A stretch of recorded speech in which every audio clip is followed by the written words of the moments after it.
ഉണ്ട്. ഇത് 11 kV സബ്സ്റ്റേഷന് പുറത്ത് വരുന്ന ലൈനാണ്. അതായത് പോസ്റ്റിൻ്റെ മുകളിൽ കണ്ടില്ലേ, ഏറ്റവും മുകളിൽ ഒരു വണ്ണം കൂടി കമ്പി, അതിൻ്റെ ആമും അപ്പുറത്തും 2 ലൈൻ വലിയ കമ്പി വരുന്നുണ്ട്. അതാണ് 11 kV എന്നുള്ളത്. അതിന് കനം കുറഞ്ഞ ഫ്യൂസ് മതി, ഫ്യൂസ് കെട്ടാൻ. അത് വോൾട്ടേജാണ്. കാരണം വോൾട്ടേജ് പെട്ടെന്ന് 230 വോൾട്ടിലാണ് ആക്കാൻ കഴിയുന്നത്. അപ്പോൾ 11 kV എല്ലാ വീട്ടിലേക്ക് വരല് ചെറിയ ഫ്യൂസ് മതി. Fuse cut fuse, DO fuse എന്ന് പറയാം.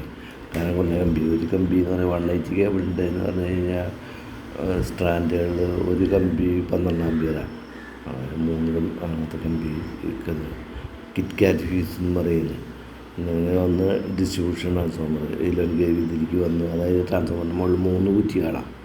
3 കുറ്റി അതിലേക്ക് 11 kV എന്ന് വന്നിട്ട് ഈ 3 ലൈനുകൾ ഫ്യൂസ് കഴിഞ്ഞിട്ട് തിരികെ വരാം.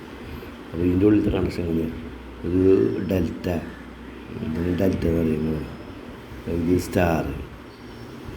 അപ്പോൾ 11 kV ഇതിൽ വന്നിട്ട് ഈയുടെ ഫ്യൂസ് പോയിച്ചാൽ ഇത് 11 kV എന്നുള്ളത് 5.5 kV ആവും ഏതെങ്കിലും ഫ്യൂസ് പോയി കഴിഞ്ഞാൽ.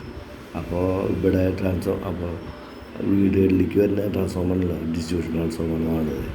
അപ്പോൾ ഇവിടെ 230 എന്നുള്ളത് 120 ലൈനിൽ വോൾട്ടേജ്, വീട്ടിൽ കറണ്ട് അല്ല, വീട്ടിലുള്ള ലൈനുകളുടെ വോൾട്ടേജ് കുറയും. മോട്ടർ നടക്കുന്നില്ല. അങ്ങനെ സാധാരണ വീടുകളിലത്തെ ഇതിലൊക്കെ ഓയിൽ നിറച്ചിരിക്കുക. പിന്നെ ഇതിനെ പറ്റി പറയുമ്പോൾ ബുക്കോഴ്സറിയിലെ ആക്സലേഷൻ്റെ ഇത് 11 kV അതിൽ ന്യൂട്രൊന്നും ഉണ്ടാവില്ല. ഈ ലൈനിൽ 3 ലൈൻ മാത്രമേ ഉണ്ടാവുള്ളൂ, ന്യൂട്രില്ല അതിൽ. പിന്നെ അവിടെ നിന്ന് വന്നിട്ട് ട്രാൻസ്ഫോമർ അതിൻ്റെ പിന്നുള്ള ഭാഗത്താണ് എർത്തിന്, അതിൻ്റെ ഉള്ളിൽ നടുക്കിൽ ന്യൂട്രൽ ഉണ്ടാവും. അവിടെ നിന്ന് വരുന്ന എർത്ത് ചെയ്യും ട്രാൻസ്ഫോമറിൻ്റെ ഉള്ളിൽ, ട്രാൻസ്ഫോമറിൻ്റെ ബോഡി എർത്ത് ചെയ്ത് അവിടെ നിന്ന് ന്യൂട്രൽ പോണത് ആ സെൻറ്റർ പോയിന്റ് 3 കോയിലിൻ്റെ 15 ലൈനുണ്ട്. അത് 3 ലൈൻ പോവും. 3 ലൈൻ, ഓരോ ലൈനും 10 kW വീതം. ഇത് വലിയ ഫ്യൂസ് വേണം, കനം കൂടിയ ഫ്യൂസ് വേണം അതിന്, 100 ആമ്പിയർക്ക്. അപ്പോൾ എന്ന് പറഞ്ഞാൽ 10 kW വീതം ലൈൻ പോണത്, ഒരു ലൈൻ 10 kW. ആ ട്രാൻസ്ഫോമറിൻ്റെ ഇതിനനുസരിച്ചിരിക്കും. അതിപ്പോൾ ഈ ലൈനും ഈ ലൈനും ഇത് റെഡ്, അതായത് ഈ ലൈൻ നോക്കുക, ഈ വ്യൂസും നോക്കുക വെച്ചാൽ 5 വോൾട്ട്. അവിടെ നിന്ന് ഈ പോണ ഈ ലൈനും ഈ ലൈൻ നോക്കുക വെച്ചാൽ 5 വോൾട്ട്.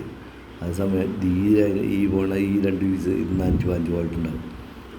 പിന്നെ ഇവിടെ ന്യൂട്രലിനെ ഡിപ്പെൻഡ് ചെയ്ത് നോക്കുമ്പോൾ ഈ ഒരു ലൈൻ ന്യൂട്രും ഈ ലൈൻ വ്യൂസും നോക്കുമ്പോൾ 230 വോൾട്ട് ഉണ്ടാവില്ല. അങ്ങനെ ഇവിടുന്ന് ഈ ന്യൂട്രലിന് ഈ ഒരു വ്യൂസിലേക്ക് നോക്കുമ്പോൾ 230 വോൾട്ട് ഉണ്ടാവുള്ളൂ. ഇവിടുന്ന് ഈ ന്യൂട്രലിന് ഈ ലൈനിലേക്ക് നോക്കുമ്പോൾ 230 വോൾട്ട് ഉണ്ടാവുള്ളൂ.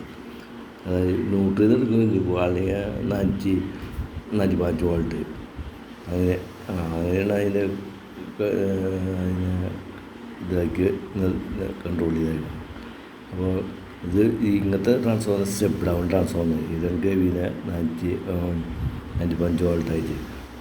ഇത് മോട്ടർ എന്ന് പറയുമ്പോൾ സ്റ്റാർ ഇതുമാതിരി തന്നെ വരും. മോട്ടറിലേക്ക് ഇതുമാതിരി കണക്ഷൻ വരും. ഈ 3 ലൈൻ സ്റ്റാർ ചെയ്ത് delta motor A1 A2 B1 B2 C1 C2 എന്നുകൊണ്ട് 3 കണക്ട് ചെയ്ത് അതിലാണ് മോട്ടറുകൾ പലതരം മോട്ടറുണ്ട്. സ്ലിപ്പർ ഇൻഡക്ഷൻ മോട്ടർ, കുറേ സ്പിരിൽ കേജ് ഇൻഡക്ഷൻ മോട്ടർ, കുറേ തരം മോട്ടറുകളുണ്ട്. അപ്പോൾ വീട്ടിലേക്ക് വരുന്ന ലൈൻ വെച്ചാൽ ഈ ഒരു ലൈനും ഈ ഒരു ന്യൂട്രലും. അപ്പോൾ 230 വോൾട്ട് ഉണ്ടാവുള്ളൂ. എന്നാൽ അവിടെ നിന്ന് വേറൊരു ലൈൻ, ഈ ലൈനിലോട്ട് നോക്കുമ്പോൾ 230 വോൾട്ട് വേറെ വീട്ടിലേക്ക്.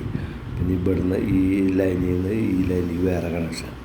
ഇപ്പോൾ 3 ഫേസ് ചേഞ്ച് ഓവർ സ്വിച്ച് ഒക്കെ കാരണം ഈ 3 വലിയ 500-5000 വാട്ട്സിന് മേലെ എടുക്കുന്നവർക്ക് പിന്നെ 3 ഫേസ് ലൈനാണ്.